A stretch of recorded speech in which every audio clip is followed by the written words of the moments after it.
नमस्कार मित्रों, प्रिय छात्र छात्राओं, स्वागत है आप लोग का आपके अपने यूट्यूब चैनल एमपीपी एजुकेशन में। तो दोस्तों, कैसे हैं आप सब? आई होप आप लोग अच्छे होंगे, खुश होंगे और स्वस्थ होंगे। तो आइए, आज मैं आप लोग के लिए फिर से आपके 10th क्लास के साइंस का जो चैप्टर है मानव नेत्र, उसका ऑब्जेक्टिव लेकर आया हूं, जो आपके बोर्ड एग्ज़ाम 2023 के लिए बहुत ही इम्पोर्टेंट्स है और बहुत ही वीवीआई क्वेश्चन है, बहुत महत्वपूर्ण क्वेश्चन है, जो कई सारे बुक से हमने एकत्रित किए हैं। तो आप लोग क्या कीजिएगा, इसको अच्छे से एक बार रिवीजन कर लीजिएगा। आप अपने कोचिंग इंस्टीट्यूट में या फिर स्कूल में इसको पढ़े होइएगा, तो इसको ध्यानपूर्वक एक नज़र देख लीजिए और शुरू से लेकर अंत तक अपना टैलेंट इसमें दर्शाइए, अपना रिवीजन कर लीजिए।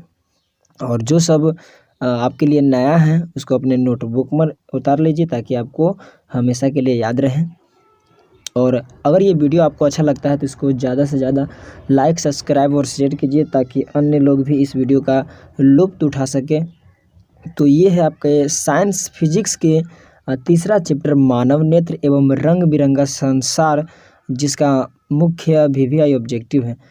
तो चलिए आते हैं क्वेश्चन की तरफ। और आपकी स्क्रीन पे पहला क्वेश्चन दिख रहा होगा। क्वेश्चन है पहला कि चंद्रमा पर खड़े अंतरिक्ष यात्री को आकाश प्रतीत होता है। यानी चंद्रमा पर खड़े अंतरिक्ष यात्री को आकाश कैसा प्रतीत होता है? ऑप्शन है नीला, उजला, काला एवं लाल। तो आपको बता दें कि चंद्रमा पर खड़े अंतरिक्ष यात्री को आकाश काला प्रतीत होता है, इसलिए इसका ऑप्शन आपका घ हो जाएगा सही जवाब। आकाश काला प्रतीत होता है। चलिए अगला क्वेश्चन की तरफ बढ़ते हैं। क्वेश्चन नंबर दूसरा है, सरल सूक्ष्मदर्शी में किसका प्रयोग होता है, किसका उपयोग होता है? सरल सूक्ष्मदर्शी में किसका उपयोग होता है? ऑप्शन है अवतल दर्पण, उत्तल दर्पण, अवतल लेंस और उत्तल लेंस। तो इसका सही जवाब होगा आपका उत्तल लेंस, यानी कि ऑप्शन नंबर ख बोले तो उत्तल लेंस। ये आपका ख नहीं घ इसका सही जवाब है। चलिए आगे देखते हैं क्वेश्चन नंबर तीसरा। क्वेश्चन नंबर तीसरा है, जो नेत्र निकट स्थित वस्तु को साफ नहीं देख सकता उस नेत्र में होता है। यानी जो आँख अगर किसी निकट स्थित वस्तु को साफ साफ नहीं देख पाता है, तब उसमें दूरदृष्टि दोष होता है। यानी कि ऑप्शन क। ऑप्शन बहुत सारा है, दूरदृष्टि, निकट दृष्टि, जरा दृष्टि, वर्णांधता। तो इसका सही जवाब हो जाएगा आपका दूरदृष्टि दोष। यानी जब निकट दृष्टि दोष हो जाता है, जब निकट की स्थित वस्तु अगर साफ साफ नहीं दिखाई दे, तो उसमें दूर दृष्टि दोष वाली शिकायतें उत्पन्न हो जाती हैं। तो इसका सही जवाब होगा आपका दूर दृष्टि दोष। चलिए अगला क्वेश्चन को देखते हैं। क्वेश्चन नंबर चौथा है। क्वेश्चन नंबर चौथा आपका, निकट दृष्टि दोष वाले मनुष्य के चश्मे में होता है। यानी जब वस्तु निकट स्थित हो और साफ साफ दिखाई न दे, तो उसमें दूर दृष्टि दोष होता है। और निकट दृष्टि दोष वाले मनुष्य के चश्मे में होता है निकट दृष्टि दोष वाले मनुष्य के चश्मे में होता है उत्तल लेंस, अवतल लेंस, बेलनाकार लेंस और समतल उत्तल लेंस। तो निकट दृष्टि दोष वाले मनुष्य के चश्मे में होता है आपका अवतल लेंस, यानी कि ऑप्शन नंबर ख अवतल लेंस। आते हैं पांचवा क्वेश्चन की तरफ। तो पांचवा क्वेश्चन है, फोटोग्राफी कैमरा का अभिदृश्यक होता है। फोटोग्राफी कैमरा का अभिदृश्यक होता है उत्तल लेंस, अवतल लेंस, उत्तल दर्पण, अवतल दर्पण। तो इसका सही जवाब होगा उत्तल लेंस, यानी कि ऑप्शन क। ठीक है, देखते हैं अगला क्वेश्चन छठा। क्वेश्चन नंबर छठा है, निकट दृष्टि दोष का निवारण किस लेंस से किया जाता है? यानी जब निकट दृष्टि दोष हो जाए व्यक्ति को और दूर की वस्तुएं साफ साफ दिखाई नहीं देती हैं, तब उसके लिए अवतल लेंस का प्रयोग किया जाता है निवारण के लिए। इसलिए इसका सही जवाब जो हो जाएगा क्वेश्चन नंबर छठा का जो सही जवाब हो जाएगा आपका ऑप्शन नंबर बी बोले तो अवतल लेंस, जिसको हम पहले भी देख चुके हैं। ये है आपका अवतल लेंस। चलिए आगे देखते हैं क्वेश्चन नंबर सातवां को। तो क्वेश्चन नंबर सातवां कह रहा है, मानव नेत्र अभिनेत्र लेंस की फोकस दूरी को समायोजित करके विभिन्न दूरियों पर रखी वस्तुओं को फोकसित कर सकता है। यानी मानव नेत्र अभिनेत्र लेंस की फोकस दूरी को समायोजित करके बोले तो घटा करके या बढ़ा करके विभिन्न दूरियों पर रखी वस्तु को फोकसित कर सकता है। और ऐसा हो पाना किसके कारण संभव है? तो ऐसा हो पाना आपको बता दें कि समंजन क्षमता कहलाता है, और ये समंजन क्षमता के कारण संभव हो पाता है। इसलिए इसका सही जवाब जो हो जाएगा आपका ऑप्शन बी, यानी समंजन क्षमता। चलिए क्वेश्चन नंबर आठवां को देखते हैं। तो क्वेश्चन नंबर आठवां का है, मानव नेत्र जिस भाग पर, यहाँ पे पर छूट गया है, आप लोग देख लीजिएगा। मानव नेत्र जिस भाग पर किसी वस्तु का प्रतिबिंब बनाते हैं वह भाग क्या कहलाता है? तो मानव नेत्र जिस भाग पर वस्तु का प्रतिबिंब बनाते हैं वह भाग रेटिना कहलाता है। रेटिना बोले तो उसी का एक और नाम है दृष्टिपटल।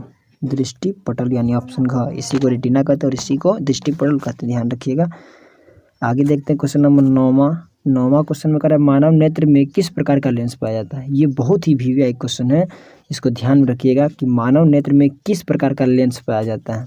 तो मानव नेत्र में उत्तल लेंस पाया जाता है, यानी ऑप्शन नंबर ए, मनुष्य की आंखों में उत्तल लेंस होता है। ठीक है, चलिए देखते हैं क्वेश्चन नंबर अगला, क्वेश्चन 10वां को देखते हैं। कह रहा है मानव नेत्र द्वारा बने प्रतिबिंब के लिए पर्दे का कार्य करती है। अब जब मानव नेत्र प्रतिबिंब बनाता है तो उसके लिए पर्दे का कार्य कौन करती है?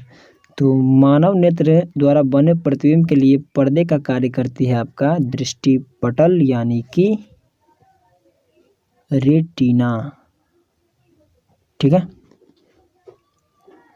दृष्टिपटल यानी कि रेटिना, ये आपका सही जवाब हो जाएगा, ऑप्शन नंबर घ।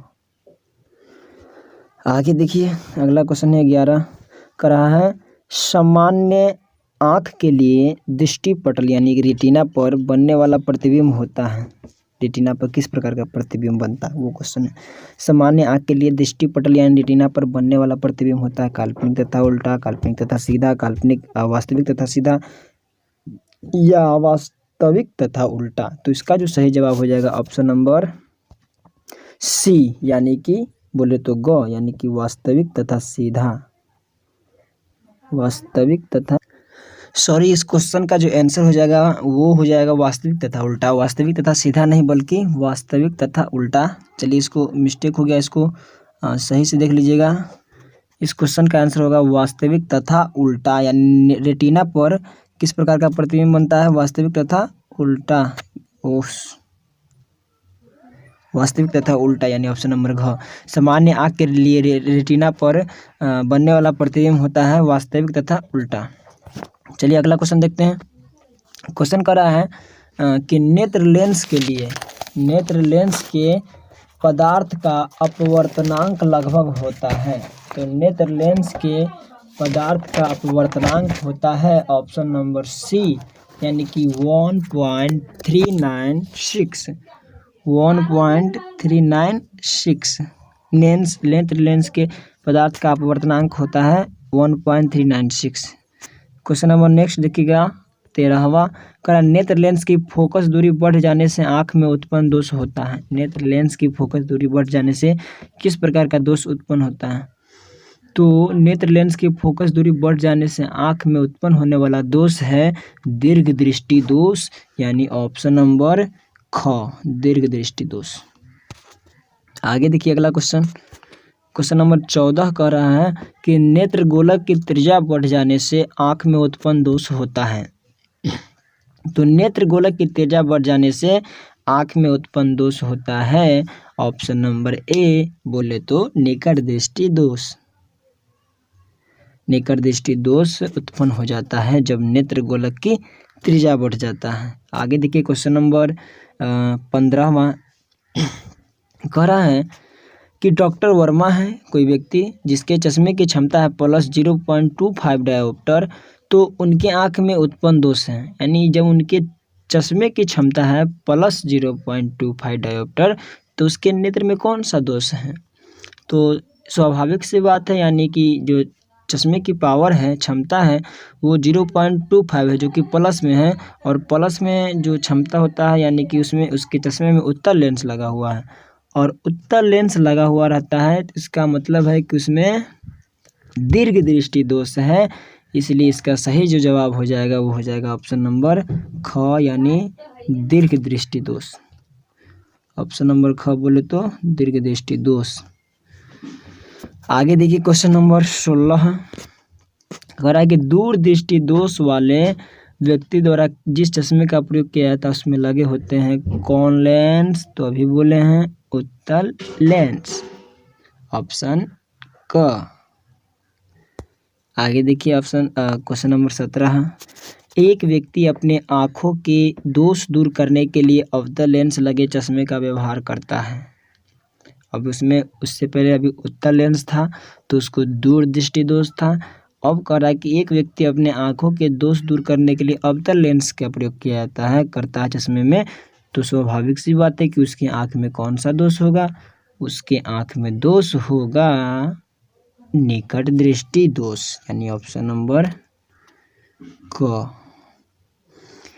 यानी जब दूर दृष्टि दोष होता है तब उसमें उत्तल लेंस का प्रयोग किया जाता है, और जब निकट दृष्टि दोष होता है तो उसमें अवतल लेंस का प्रयोग किया जाता है। ध्यान रखिएगा इतनी बात को।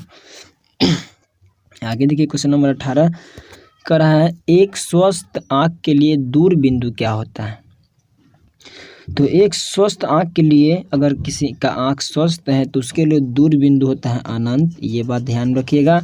और एक स्वस्थ आँख के लिए स्पष्ट दृष्टि की न्यूनतम दूरी होती है, कम से कम वाली दूरी जो होती है वो होती है 25 सेंटीमीटर, इसको भी ध्यान रखिएगा। तो दूर बिंदु होता है अनंत और न्यूनतम दूरी होता है 25 सेंटीमीटर। चलिए क्वेश्चन नंबर 19 को देखते हैं। कह रहा है, आँखों में जाने वाले प्रकाश की तीव्रता को नियंत्रित कौन करता है? तो आँखों में जाने वाले प्रकाश की तीव्रता को नियंत्रित करता है पुतली।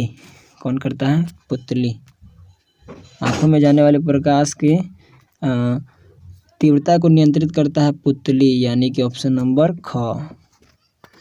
चलिए आज का लास्ट क्वेश्चन देखते हैं। कह रहा है, सामान्य दृष्टि के वयस्क के लिए दर्शन की यानी देखने की न्यूनतम दूरी क्या होती है? अभी बोले हैं कुछ देर पहले, सामान्य दृष्टि के वयस्क के लिए या स्वस्थ नेत्र के लिए दर्शन के यानी देखने की न्यूनतम दूरी होती है, कम से कम दूरी जो होती है वो होती है 25 सेंटीमीटर। ऑप्शन बहुत तरह का है, 25 सेंटीमीटर, 2.5 सेंटीमीटर और 250 सेंटीमीटर, 2.5 मीटर। तो इस सब को नहीं देखना है, ध्यान से देखिए। इसका सही जवाब जो हो जाएगा आपका 25 सेंटीमीटर। तो ये था मानव नेत्र चैप्टर का कुल मिलाकर के 20 ऑब्जेक्टिव।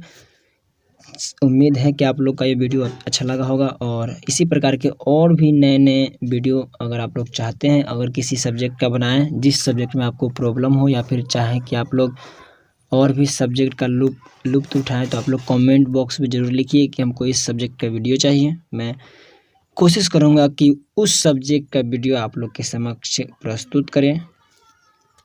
तब तक के लिए रहने देते हैं, आज के लिए इतना ही।